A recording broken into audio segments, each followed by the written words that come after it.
வணக்கம். வேலைன்னு சொன்னாலே இயற்கையாக இப்போ எல்லோரும் அதிகமாக பயன்படுத்துகிற சொற்றொடர் செயற்கை நுண்ணறிவு, அதாவது ஏஐ. வேலையிடங்களில் ஏற்பட்டுள்ள நிச்சயமற்ற சூழல், தொடரும் மாற்றம், அதற்கு ஈடு கொடுத்து மாறலைன்னா மிஞ்ச போகிறது ஏமாற்றம். இதை கருத்தில் கொண்டு தான் ஊழியர்களிடம் அச்ச உணர்வை அகற்றி நம்பிக்கையை கொடுத்திருக்கிறாரு பிரதமர் லாரன்ஸ் வாங். சந்திப்போம் சிந்திப்போம் தொடரில் பிரதமரின் மே தின பேரணி பற்றி தான் நாம் பார்க்க போகிறோம். முக்கியமாக செயற்கை நுண்ணறிவு குறித்து அவர் பேசியிருந்தார். செயற்கை நுண்ணறிவு ஒட்டுமொத்த தொழில்துறையிலையும் அதிக தாக்கத்தை ஏற்படுத்திட்டு வருது. அரசாங்கத்தால் எல்லா வேலைகளையும் காப்பாற்ற முடியாது, ஆனால் எல்லா ஊழியர்களையும் காப்பாற்ற முடியும்னு பிரதமர் உத்தரவாதம் கொடுத்துருக்காரு. புதிய மேலும் சிறந்த வேலைகளை உருவாக்க முடியும்னு அவர் உறுதி கூறியிருக்கிறாரு. செயற்கை நுண்ணறிவு வேலையிடத்தில் மாற்றத்தை ஏற்படுத்துமா அப்படிங்கிறது இப்போ கேள்வி இல்லை. ஏன்னா ஏற்கனவே அது மாற்றத்தை ஏற்படுத்த தொடங்கிருச்சு. அந்த மாற்றத்தை எப்படி எதிர்கொள்கிறது, அதன் மூலம் எப்படி எல்லாரும் பலன் பெறுறது, அதுதான் இப்போ கேள்வி. அது பற்றி பேச மூவர் அரங்கத்திற்கு வந்திருக்கிறார்கள். அவர்களை பார்ப்போம். முதலாம் அவர் முன்னாள் நாடாளுமன்ற நியமன உறுப்பினர் கார்த்திகேயன். தொழிற்சங்கத்தில் 40 ஆண்டுக்கு மேலாக இருப்பவர். இப்போது பெட்ரோலியத்துறை தொழிற்சங்கத்தில் கௌரவ ஆலோசகராக இருக்கிறார். வணக்கம். வணக்கம். அடுத்தவர் சார்ட்ஸ்வுட் அசோசியேட்ஸ் நிறுவனத்தின் செயலாக்க பிரிவு தலைவர் பத்மபிரியா. சிறிய நடுத்தர நிறுவனங்களுக்கு நிதி சேவைத்துறைகளில் ஆலோசனைகளை வழங்கி வருகிறார். விற்பனை துறையில் வேலை செய்த அனுபவமும் இவருக்கு உண்டு. வணக்கம் பிரியா. அடுத்தவர் க்ளாசப் குழுமத்தின் தலைமை நிர்வாக அதிகாரியாகவும் நிர்வாக இயக்குநராகவும் இருக்கிறார். உலக அளவில் 10க்கும் மேற்பட்ட நாடுகளில் செயல்படும் நிறுவனங்களின் உரிமையாளர், செயற்கை நுண்ணறிவு வித்தகர் திரு பாபு. வணக்கம். இப்போது செயற்கை நுண்ணறிவு அதை பற்றி தான் இப்போது உலகமே அதிகமாக பேசிகிட்டு இருக்கு. அதாவது ஈரான் போகிற தவிர்த்து செயற்கை நுண்ணறிவுன்னு சொல்லும்போது அது மிரட்டலா வாய்ப்பா, நீங்கள் எப்படி பார்க்குறீங்க திரு கார்த்திகேயன்? ரெண்டுங்க, ஒரு மிரட்டலும் இருக்குது, வாய்ப்பும் இருக்குது. மிரட்டல் ஏன்னா சில பேருக்கு புது டெக்னாலஜிலாம் வரும்போது அவங்க பயப்படுறாங்க, அதனால ஒரு மிரட்டல். இந்த மாதிரி கற்றுக்கணுமா, புதுசாக தான் கற்றுக்கணுமா, அந்த மிரட்டல். வாய்ப்பு என்னென்னா அவங்களுக்கு நிறைய வேலை இன்னும் செய்யலாங்க. முந்தி நாங்கள் 8 மணி நேரத்துக்கு 2 ப்ரொஜெக்ட் செஞ்சோன்னா இப்போ 5 ப்ரொஜெக்ட் செய்யலாம். அந்த மாதிரி செய்யும்போது நம்ம ப்ரொடக்டிவிட்டி இன்க்ரீஸ் பண்ணிடுறோம். பிரியா, நீங்கள் சொல்லுங்களேன். இது வாய்ப்பு தான் நான் சொல்லுவேன். ஏன்னா எல்லோரும் சொல்லுவாங்க ஒரு க்ரைசிஸ் அப்போ தான் ஒரு மாற்றம் வரும்னு. ஸோ அந்த தருணத்தில் ஒரு க்ரைசிஸ் வரும்போது நம்மளுக்கு வேறு வழி இல்லை. வழி இல்லாதப்போ we will push ourselves, like ஏதாச்சும் புதுசாக கற்றுக்கணும், அதுக்கப்புறம் தான் அடுத்த லெவலுக்கு போக முடியும். அதனால் நான் இதை ஒரு வாய்ப்பாக தான் பார்க்குறேன். இப்போ டெக்னாலஜி ஃபீல்டில் நாங்கள் இருக்கிறதுனால நிறைய அட்வான்ஸ்மெண்ட் போயிட்டு இருக்குது. இன்னும் பார்த்தீங்கன்னா நியூரல் நெட்வொர்க் நிறையா போகுது, குவாண்டம் டெக்னாலஜிஸ் வருது.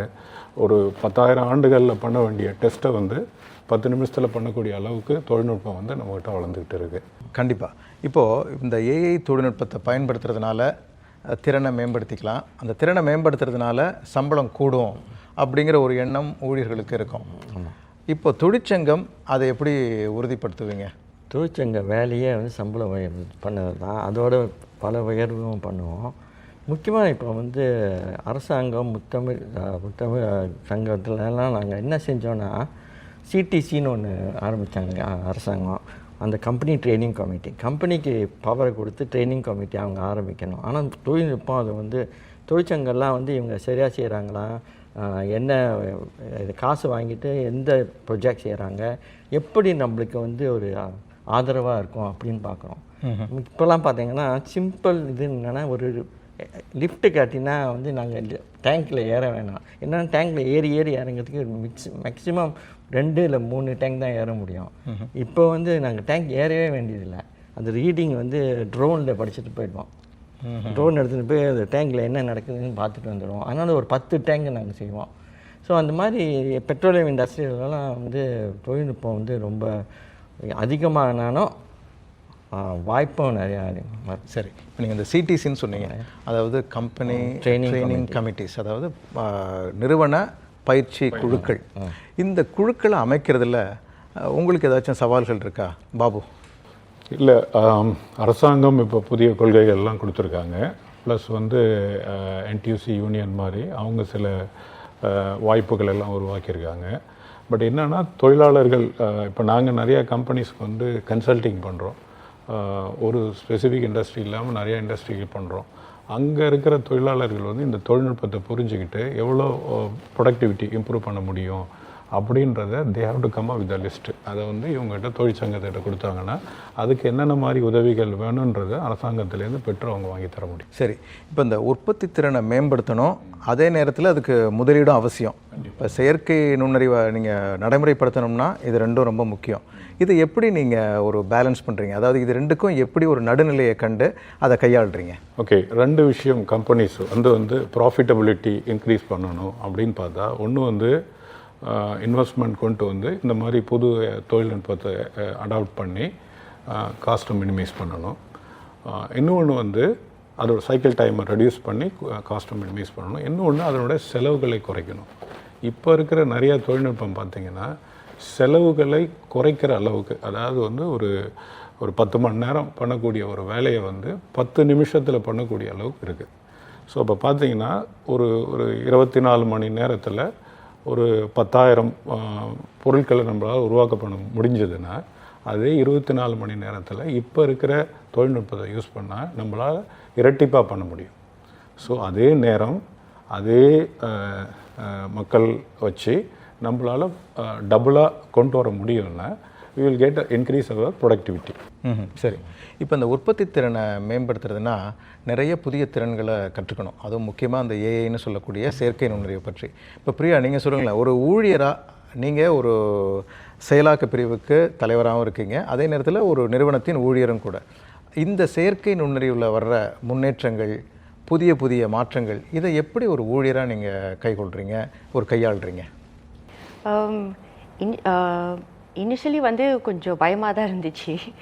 ஏன்னா நம்ம வந்து லைக் மிட் கரியர் அந்த இதில் இருக்கோம். ஸோ சடன்லி வந்து லைக்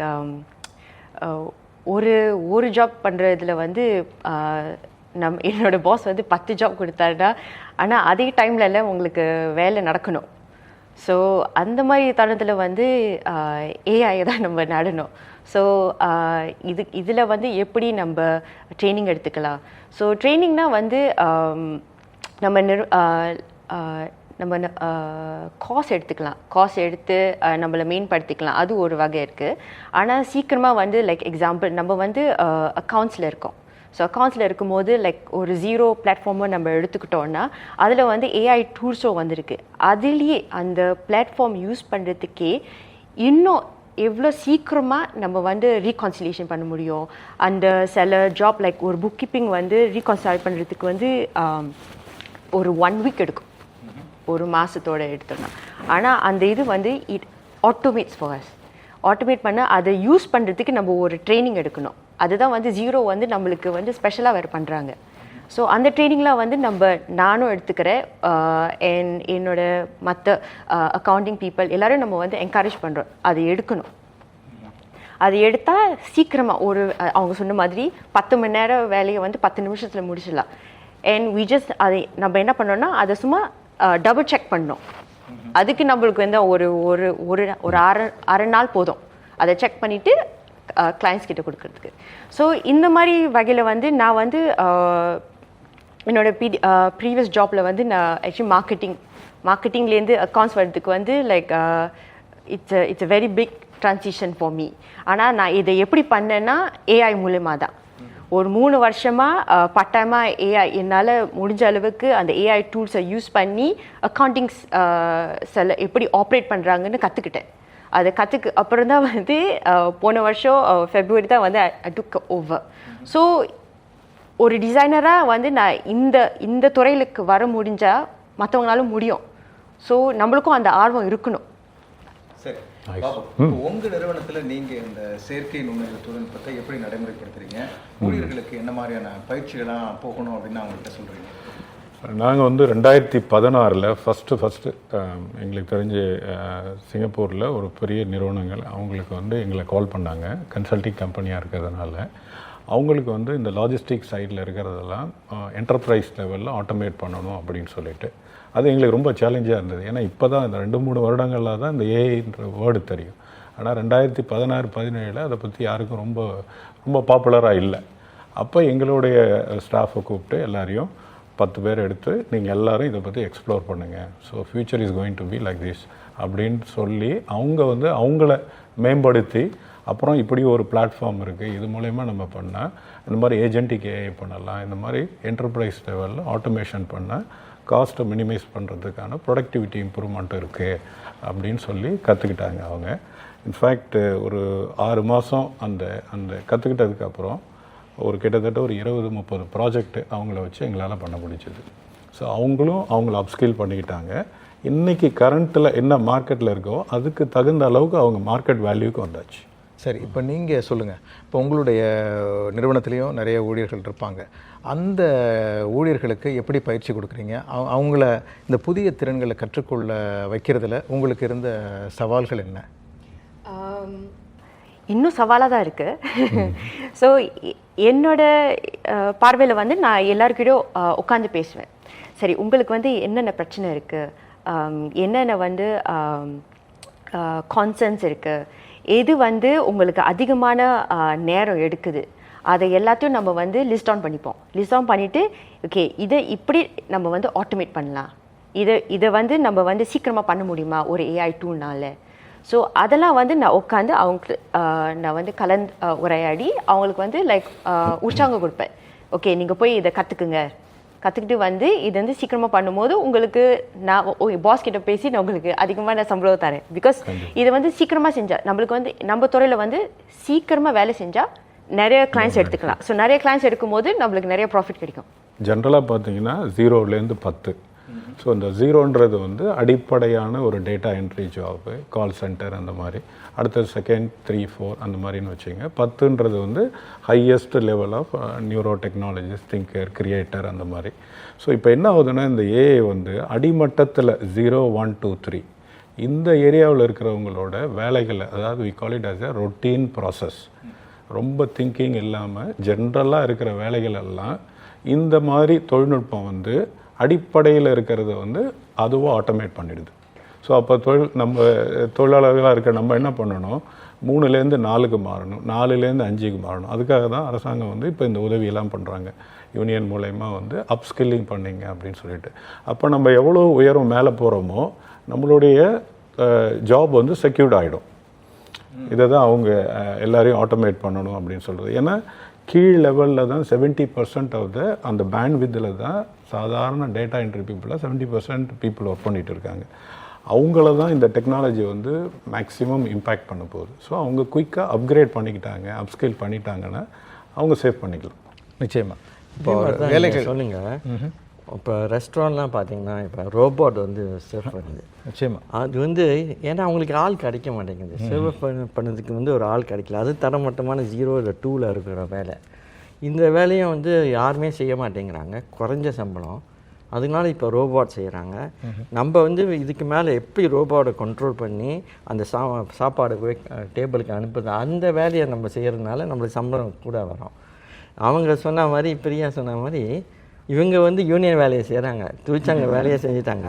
இதே தான் நாங்கள் செய்கிறோம். ஒரு தொழிற்சங்கத்தில் இருந்து என்ன எங்களுக்கு ப்ராப்ளம்னா, எதுக்கு எடுத்தாலும் காசு எதுக்கு கூட வேணும் தான் கேட்குறாங்க. தவிர நாங்கள் கற்றுக்குறோம், இன்னும் புதுசாக வேலையை கற்றுக்குறோம் அப்படின்னா நாங்கள் என்ன, எங்களோட வேலை என்னென்னா இந்த அரசாங்கத்துலேயும் நாங்கள் காசு எடுக்குது 70%. நிச்சயம். இந்த 70%த்தில் உனக்கு வந்து நீ படிக்கணும். நீ படிக்காமல் வந்து சம்பளம் ஏறுனா யாரும் ஏற்ற போதில்லை. ஏன்னா அவங்க முன்னாடி வந்து இதே சம்பளத்தில் வேலை நடந்திருக்கு. அதனால் இப்போ வந்து நீங்கள் கூட படிக்கணும், கூட எப்படி திறனை வளர்த்துக்குதுன்னு பார்க்கணும். இப்போ வந்து வேலைகள் வந்து உருமாற்றம். இன்ஃபேக்ட் பிரைம் மினிஸ்டர் பேசும்போது கூட சொன்னார், இந்த வேலை பண்ணிகிட்டு இருக்கேன்னா என்னுடைய வேலை மாற்றம், நான் வேறு பண்ணணும். இப்போ maintenance of all the robotic equipment, content creator, இதெல்லாம் பார்த்தீங்கன்னா புதுசு. முன்னாடி 5 வருஷத்துக்கு முன்னாடி இப்படிலாம் நம்ம கேள்விப்படல. கான்டென்ட் கிரியேட்டர் நாம் படித்து வந்ததெல்லாம் பார்த்தீங்கன்னா படிப்போம், கேள்வி கேட்பாங்க, ஆன்சர் சொல்லுவோம் நம்ம. இப்போ என்னன்னா யார் கேள்வி நல்லா கேட்க தெரியுதோ அவங்களுக்கு தான் நல்ல இன்க்ரிமெண்ட். ஏன்னா பதில் இப்போ சரியாக இருக்குது, பதில் இப்போ தெரியறதுக்கு வழிகள் இருக்குது, கேள்வி நீங்கள் ஒழுங்காக கேட்கணும். ஆமாம், கேள்வி கேட்கணும். ஸோ யார் கேள்வி கேட்க தெரியுதோ அவங்களுக்கு நல்ல ஒரு வாய்ப்புகள் இருக்குது. ஸோ அப்போ காலங்கள் அப்படியே மாறும்போது நாமளும் அதை அப்கிரேட் பண்ணிட்டு போகணும். இது ஒன் ஆஃப் திஸ். அண்டு இந்த change in role, change in responsibilities, அது ரொம்ப ஃபாஸ்ட்டாக போய்கிட்டு இருக்குது. அதை வந்து நம்ம சில ஏரியாவில் இந்த ஏரியாவில் இருந்தால் நாம் தப்பிச்சுக்கலாம், சில ஏரியாவில் இருந்தால் நமக்கு இது இம்பேக்ட் இருக்க போகுது அப்படின்னு அவங்க முதல்ல உணரணும். அப்புறம் அதை எப்படி அப்கிரேட் பண்ணி இதுலேருந்து நம்ம வெளியில் வரணுன்றதை தொழிற்சங்கங்கள் மூலயமா நிறைய இதில் வந்து நமக்கு நிறைய எஸ்ஜியில் வந்து நிறைய நமக்கு வந்து கோர்சஸ் கொடுத்துருக்காங்க. அதுலேருந்து ஏதாவது ஒன்று பிக்கப் பண்ணிட்டு நம்மளை அப்கிரேட் பண்ணணும். சரி, இப்போ வந்து இப்போ இந்த வேலைகள் பற்றி பேசணும் இல்லையா, அதில் அந்த ட்ரைபார்டைட் ஜாப்ஸ் கவுன்சில், அதாவது முத்தரப்பு மன்றம், வேலைகளுக்கான முத்தரப்பு மன்றம், அது இப்போ அமைக்கப்பட்டிருக்கு. அதை பயன்படுத்தி செயற்கை நுண்ணறிவை நடைமுறைப்படுத்துறதுக்கும், நிறுவனங்கள் நடைமுறைப்படுத்துறதுக்கும், ஊழியர்கள் இன்னும் நல்லா அதை பயன்படுத்துறதுக்கும் தொழிற்சங்கம் எப்படி உதவி செய்யலாம்னு நினைக்கிறீங்க? நாங்கள் 2 பேர்கிட்டையும் பேசணும், நிறுவனத்திட்டையும் பேசணும், தொழிற்சங்கத்தில் இருக்கனால நாங்கள் வந்து வேலை செய்கிறவங்க அந்த தொழிலாளிகிட்டும் பேசணும். ஏன்னா அவங்க வந்து புது வேலை கற்றுக்கணும். இப்போ பாருங்கள், ஐபேடை வச்சு தான் வந்து ரீடிங்லாம் எடுக்கிறாங்க. இப்போ ரீடிங் எடுக்கிறது என்ன ஆகுதுன்னா ஆட்டோமேட்டிக்காக கம்ப்யூட்டருக்கு போயிடுது. நாங்கள் வந்து எழுதி அப்புறம் போய் திருப்பி கீயின் பண்ணல, அங்கே எழுதுனது உடனே RFID மூலமாக உடனே வந்து அந்த கம்ப்யூட்டருக்கு போயிடுது. அப்போ தப்புக்கு வந்து வழி இல்லை, தப்புக்கு வழியே இல்லை. ஏன்னா வந்து தப்பு செய்யறதுக்கு முன்னாடி அவங்க முன்னாடி ரெக்கார்ட் பண்ணாமல் கூட இப்போ டேப் பண்ணால் போகிறோம், மிஷினில் எல்லாம் அங்கே ஃபீட் பண்ணி வச்சுருக்கோம். அதை டேப் பண்ணி இன்னும் போயிட்டு வந்தால் போகிறோம். அவங்க வேலை செஞ்ச மாதிரி தான். ஸோ அதெல்லாம் வந்து இவங்க கற்றுக்கணும். இது செய்ய மாட்டேன், இது வந்து அங்கே இதெல்லாம் கற்றுக்க மாட்டேன், ஐபேட்லாம் எனக்கு கஷ்டம்னு சொன்னால் ஒன்றுமே மூவ் பண்ண முடியாதுங்க. இதில் என்னென்னா 50 வயசு தாண்டினவங்களாம் இப்போ போய் படிக்க சொல்லி யார் படிப்பாங்க கேட்குறாங்க. ஆனால் அவங்க தான் படிக்கணும். ஏன்னா நம்ம வேலை வந்து 70 வயசு வரைக்கும் வேலை செய்ய போகிறோம். புது லா படி 65 வயசில் தான் ரிட்டைர்மெண்ட்டே வரப்போகுது. இப்போ முக்கியமாக நானும் அதை பற்றி தான் கேட்கணும்னு நினச்சேன். முதியோருக்கும் குறைந்த வருமானம் ஈட்டும் ஊழியர்களுக்கும் தொழிற்சங்கம் என்ன மாதிரியான உதவி செய்து அவங்களை எப்படி ஊக்குவிக்குது, புதிய திறன்களை கற்றுக்கணும் அப்படிங்கிறது தொடர்பாக? நாங்கள் வந்து கரியர் டெவலப்மெண்ட் ஒன்று கம்பெனியில் எல்லாம் நெகோஷியேட் பண்ணி தான் வந்து கொலெக்டிவ் அக்ரிமெண்ட்டில் போட்டிருக்கோம். அந்த கொலெக்டிவ் அக்ரிமெண்ட் படி அவங்க புதுசாக கற்றுண்டா தான் நம்ம அடுத்த லெவலுக்கு போயிட்டு 7 லெவல் ஏறலாம். ஒரு டெக்னீஷியனாக வந்து சேரவங்களுக்கு ஒன்றுமே தெரியாது. அவங்களுக்கு கொஞ்சம் கொஞ்சம் படிப்படியாக சிங்கப்பூர் பாலிடெக்னிக்கில் படிக்கிற மாதிரி ஒரு லெவலாக ஏற்றி லீட் டெக்னீஷியனுக்கு ஆக்கிடுவோம், இல்லை சூப்பர்வைசர் ஆகிடுவோம், இந்த மாதிரி ஆக்கிடுவோம். அதில் வந்து முக்கியம் என்னென்னா எங்களுக்கு அங்கே சொல்கிறத வந்து முக்கியமாக அவங்க கேட்கணும். அதில் வந்து செலவு இருக்குல்ல, அதை வந்து அரசாங்கம் வந்து 70% கொடுத்துருது. பாதி பாடங்கள் வந்து அரசாங்கம் 90% கூட கொடுக்குது. அதனால் எல்லாத்தையும் கற்றுக்கலாங்க. வெறும் டேக்ஸி ஓட்ட கூட கற்றுக்கலாம். நம்மளுக்கு வேலை இல்லைன்னு ஒன்றுமே இல்லைங்க. அதில் வர 1965 கல்யாணகுமார் நடித்த படம் கைத்தொழில் ஒன்றை கற்றுக்கொள்ள அந்த டைம்லேயே சொன்னாங்க. இப்போவும் அதே தான் சொல்கிறோம், கைத்தொழில் ஒன்றை கற்றுக்கொள், கவலை விட்டுக்கொள். ஸோ அந்த மாதிரி இருக்கும்போது நம்மளாம் கற்றுக்க மாட்டேன், படிக்க மாட்டேன்னு சொல்லுவோம். அந்த மாதிரி தான் ஔவையார் சொன்ன மாதிரி கட்டுறது கைமேல் நல்லவே கல்லாது உலகம். ஸோ அந்த நம்ம எப்படியாவது படித்தானுங்க. வந்து இது நான் உண்மையாக சொல்கிறேன், கோவிட் டைமில் எல்லாம் மாட்டின்னு உள்ளே உட்காந்துருக்கும்போது போர் அடிச்சது, என்ன செய்யணுன்னே தெரியல. வெறும் ஒரு டிவி இருந்தது, ஜெயில் மாதிரி சாப்பாடு வரும். அப்போ என்ன தான் செய்யுது, நானும் போய் நீங்களே கற்றுனேன். அப்புறம் ஸ்மியூன்னு ஒரு ஆப் இருந்தது, அதில் ஒரு 18,000 பாட்டு பாடிட்டேன். ஓகே. ஸோ இதெல்லாம் வந்து திறன் வளர்க்க வேண்டியது தானே. சும்மா நிச்சயமாக அந்த பாட்டு கச்சேரி நம்ம இன்னொரு நாள் வச்சுக்கோம். இப்போ நம்ம முக்கியமாக பிரியாக்கிட்ட வருவோம். நீங்களே ஒரு உருமாற்றம் மாதிரி தான். அப்படி இருக்கும்போது வாழ்நாள் கல்வி, அதை பற்றி திரு கார்த்திகேயன் இவ்வளோ நேரம் சொல்லிட்டு இருந்தாங்க, அது எந்த அளவுக்கு முக்கியம்னு நினைக்கிறீங்க? இப்போ உள்ள காலகட்டத்தில் வந்து எல்லாமே மாறிக்கிட்டு இருக்குது. ஸோ புதுசாக வந்துக்கிட்டு இருக்குது. ஸோ புது ஸ்கில் செட்டை வந்து நம்ம கற்றுக்கிட்டே இருக்கணும். நம்ம இப்படியே வந்து ஒரு 20 இயர்ஸ் பேக் எடுத்தோன்னா நம்ம இந்த மாதிரி இல்லை. இப்போ வந்து மாறி இருக்கு. நம்ம ஒரு 20 இயர்ஸ்க்கு அப்புறம் எடுத்தோன்னா இன்னும் டெக்னாலஜி மாறும். ஸோ அந்த மாதிரி நேரத்தில் வந்து நிறைய குட்டி காசஸ் ஆன்லைனில் இருக்குது, யூடியூப்பில் இருக்குது, ஸ்கில்ஸ் ஃபியூச்சர் காசஸ், இதெல்லாம் எடுத்து தான் வந்து நான் இந்த நிலைமைக்கு வந்திருக்கேன். ஸோ இதெல்லாம் வந்து என்னை வந்து இன்னும் மெயின்படுத்தியிருக்கு. எப்படி வந்து ஒருத்தர்கிட்ட பேசுகிறது, ஒரு கிளைண்ட் கிட்ட பேசுகிறது, ஒரு வேலையை வந்து ப்ரொடக்டிவாக இருக்கிறது, எப்படி நம்மளுடைய ஸ்டாஃப் கிட்ட நம்மளே வந்து கரெக்டாக பேசணும். புதுசாக கற்றுக்கிறதுனால அடுத்த லெவலுக்கு போக முடிஞ்சது சீக்கிரமாக. அடுத்த லைக் ஃபார் எக்ஸாம்பிள் என்னோட பாஸ் செய்கிற வேலையை என்னால் செய்ய முடியும். அதே மாதிரி நான் வந்து என்னோட கொலீஸ்க்கு நான் கற்றுக் கொடுத்ததுனால அவங்களும் இந்த ஸ்கில்ஸ் கற்றுக்கிறதுனால அந்த ஏஐ டூல்ஸை யூஸ் பண்ணதுனால நான் வந்து ஒரு வேளை லைக் லீவில் இருந்தாலும் லைக் நான் வந்து அவைலபிளாக இல்லைன்னு கூட அவங்க வந்து என்னுடைய வேலையை சுலபமாக செய்ய முடியும். முக்கியமாக முயற்சி வேணும், அதுக்கு முயற்சி வேணும். ஏன்னா பயிற்சி தர்றதுக்கு தொழிற்சங்கங்களும் அரசாங்கமும் இருக்குது. அதாவது அரசாங்கம் பயிற்சி கொடுக்குது, தொழிற்சங்கம் உதவி செய்கிறாங்க, நிறுவனத்துக்கும் ஊழியருக்கும் ஒரு பாலமாக இருந்து அவங்க உதவி செய்கிறாங்க. இந்த நேரத்தில் முக்கியமாக ஊழியர்களுக்கு தேவை முயற்சி. சரி, இப்போ உங்கள் நிறுவனத்தில் இதை எல்லாத்தையும் எப்படி நீங்கள் உறுதிப்படுத்துறீங்க? தொடர்ந்து ஊழியர்கள் கற்றுக்கிட்டே இருக்கணும் அப்படிங்கிறத நீங்கள் எப்படி இல்லை, நாங்கள் டெக்னாலஜி ஃபீல்டில் இருக்கோம். எங்களுக்கு இருக்கிற எல்லா ஸ்டாஃபுக்குமே தெரியும் டெக்னாலஜி அப்கிரேட் பண்ணலைன்னா we are not in the race அப்படின்றது எல்லாருக்குமே தெரியும். நாங்கள் போய் மீட் பண்ணக்கூடிய அந்த தொழிற்சங்க முதலாளிகள் அவங்களாம் பார்த்தீங்கன்னா 30 வருஷம் 40 வருஷம் அவங்க எல்லாம் அந்த கம்பெனியிலே அதை உருவாக்கி பெரிய லெவலில் கொண்டு வந்திருப்பாங்க. ஆனால் இந்த டெக்னாலஜி வந்து அவங்கள போய் சேரும்போது அவங்களுக்கு வந்து ஒரு புதுசாக இருக்குது. நானே இவ்வளோ தூரம் கொண்டு வந்திருக்கேன், பட் இந்த டெக்னாலஜி என்னை விட ஃபாஸ்ட்டாக இருக்குது, என்ன பண்ணலாம்? அந்த இடத்துல தான் நாங்கள் கரெக்டாக அவங்களுக்கு அட்வைஸ் சொல்கிறோம். இந்தந்த டெக்னாலஜி யூஸ் பண்ணணும் அப்படின்னா உங்கள் தொழிலாளர்களை வந்து அவங்களோட தரத்தை வந்து நீங்கள் உயர்த்தணும். இல்லைன்னா உங்களோட ப்ராடக்ட் காம்படிட்டிவ்னஸ் மார்க்கெட்டில் இருக்காது. உங்களோட காஸ்ட்டை நீங்கள் மினிமைஸ் பண்ணணும்னா இன்னும் கொஞ்சம் ப்ரொடக்டிவிட்டி இன்க்ரீஸ் பண்ணணும். அதுக்கு இந்த தொழில்நுட்பத்தை நீங்கள் யூஸ் பண்ணணும். அதுக்கு உங்களோட தொழிலாளர்கள் கற்றுக்கணும். அதை கற்றுக்கிறதுக்கு உண்டான எக்ஸ்பென்சஸை யூனியனும் அரசாங்கமும் கொடுக்குறாங்க. ஏன் யூஸ் பண்ணக்கூடாது அப்படின்னு அவங்கள வந்து ட்ரைவ் பண்ணி கொண்டு போகிறோம் நாங்கள். இப்போ அடுத்து வர்ற சில ஆண்டுகளில் செயற்கை நுண்ணறிவு அனைவருக்கும் பலன் தரணும்னா சிங்கப்பூர் இன்னும் என்ன செய்யணும்னு நினைக்கிறீங்க திரு கார்த்திகேயன்? சிங்கப்பூருக்கு வந்து முதல்ல எப்படிப்பட்ட தொழிலெலாம் வந்து பாதிக்க போகுது அப்படி பார்க்கணும். நம்ம வந்து வேறு தொழில் கற்றுக்கணும். அந்த மாதிரி இந்த உதவியாக இருக்கிற மாதிரி ஒரு தொழிலெலாம் கற்றுக்கணும். பயிற்சி நிறையா பண்ணணும். கொஞ்சம் கொஞ்சமாக நம்மளுக்கு பயத்தை முதல்ல போக்கிடணும். பயத்தை போக்கிட்டோன்னா அந்த நுண்ணறிவு வந்து நம்மளுக்கு ஒரு பெரிய உதவியாக இருக்கும். இந்த செயற்கை நுண்ணறிவுன்னு உள்ளதை கண்டுபிடிச்சதே நம்ம மாதிரி மனிதன் தான்.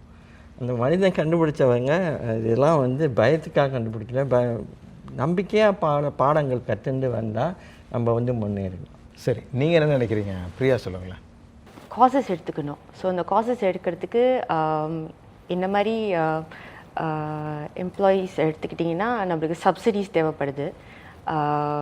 ஸோ கவர்மெண்ட் கிட்டேருந்து like subsidies to help us improve our skills. ஏன்னா நம்மளுக்கு வந்து நம்ம சேலரி போகவே வந்து எல்லாமே கரெக்டாக வருது. ஸோ அதையும் தாண்டி நம்மளுக்கு டைமும் அலோகேட் பண்ணி நம்மளுக்கு அந்த காசையும் வந்து எடுத்து போய் நம்மளை ஸ்கில் செட்டை வந்து மேம்படுத்தணும்னா சம்டைம்ஸ் வந்து நம்மளுக்கு இன்னும் கஷ்டமாக இருக்கும். ஐயோ இதையும் நம்ம போய் பண்ணணுமா, இன்னும் அதிகமாக செலவு இருக்கா? ஸோ அந்த மாதிரி தருணத்தில் வந்து கவர்மெண்ட் நம்மளுக்கு வந்து இன்னும் சப்சிடிஸ் கொடுக்கலாம். அதே சமயம் வந்து லைக் நம்மளோட